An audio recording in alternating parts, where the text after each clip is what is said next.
حافظ نثار احمد صاحب آپ سوال کرتے ہیں کہ عدت والی عورت کو سونے کے زیورات پہننا کیسا ہے؟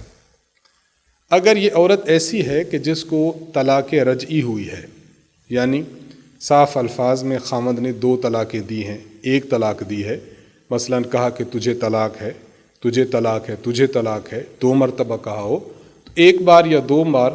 خامند نے اگر صریح اور صاف الفاظ میں عورت کو طلاق دی ہے اور یہ طلاق رجعی کی عدت گزار رہی ہے، تو ایسی عورت کے لیے عدت کے دوران زیورات پہننا جائز، بلکہ علماء نے مستحسن اور مستحب لکھا ہے، تاکہ جب یہ زیورات پہنے تو خامند اس کی طرف مائل ہو اور وہ اس سے عدت میں رجوع کر لے۔ اور اگر خاتون ایسی ہے کہ جس کو طلاق بائن ہو چکی ہے، نکاح ٹوٹ چکا، یا یہ ہے کہ اس کا خامند فوت ہو چکا ہے، تو ایسی عورت کے لیے زیب و زینت کرنا،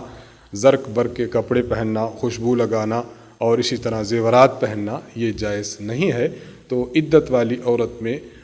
یہ تفصیل ذہن میں رکھ لی جائے تو کہ عدت اگر طلاق رجعی کی ہے تو اس کے لیے زیورات پہننا جائز ہے، اور اگر طلاق بائن یا خامند فوت ہو چکا ہے اس کی عدت ہے تو پھر زیورات پہننا جائز نہیں ہے۔